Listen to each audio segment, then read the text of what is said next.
As I mentioned before, some of the most devastating things that happen to you will teach you the most. The way I ended up on this path was from a very tragic event. When I finished school, I was completely lost. I had no ambition. I didn't know what I wanted to do. I did everything from I shucked oysters, I was a hostess, I was a bartender, I was a waitress, I painted houses, I sold vacuum cleaners. I had no idea. My girlfriend had been killed in a car accident, and we were living together at the time. My brother's band was performing, and we had broken up. We had fought a lot. She was trying to get me to come back home. I acted like I couldn't hear her because the music was too loud. I was planning on moving back in. I just was trying to teach her a lesson, and I was staying with some friends. So I just acted like I couldn't hear, and I was being really dismissive of her. She had left before us, and as we were driving home, we saw a car, and it was split in two, and we heard sirens behind us, so it had just happened. Nobody was there yet, and we just kept going. And I found out shortly after that it was her. And I was living in a basement apartment. I had no money. I had no heat, no air. I had a mattress on the floor, and the apartment was infested with fleas. And I was soul searching. I was like, why is she suddenly gone and there are fleas here? I started this path of stand-up, and it was successful and it was great, but it was hard because I was trying to please everybody, and I had this secret that I was keeping, that I was gay, and I thought if people found out, they wouldn't like me, they wouldn't laugh at me. So at the time you told your dad, he was with, his new wife, right? And your stepmother.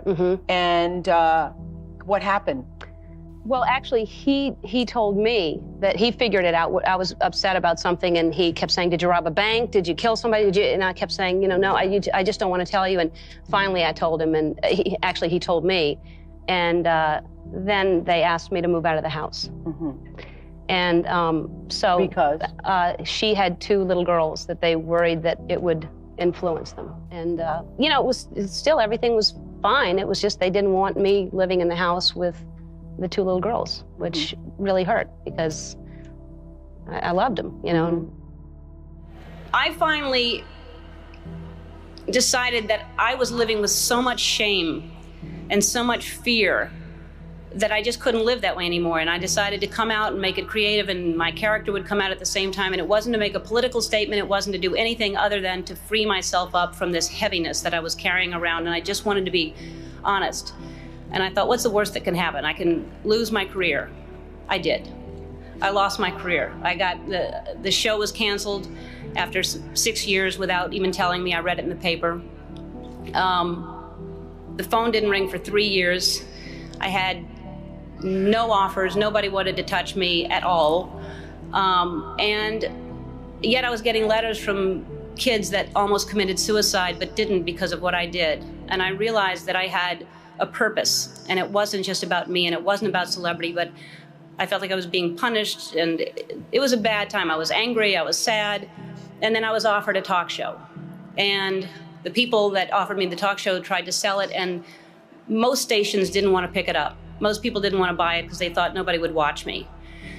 And really, when I look back on it, I wouldn't change a thing. I mean, it was so important for me to lose everything because I found out what the most important thing is to be true to yourself. And ultimately, that's what's gotten me to this place. I don't live in fear. I'm free. I have no secrets. And I know I'll always be okay because no matter what, I know who I am. For me, the most important thing in your life is to live your life with integrity and not to give in to peer pressure to try to be something that you're not. To live your life as an honest and compassionate person, to contribute in some way.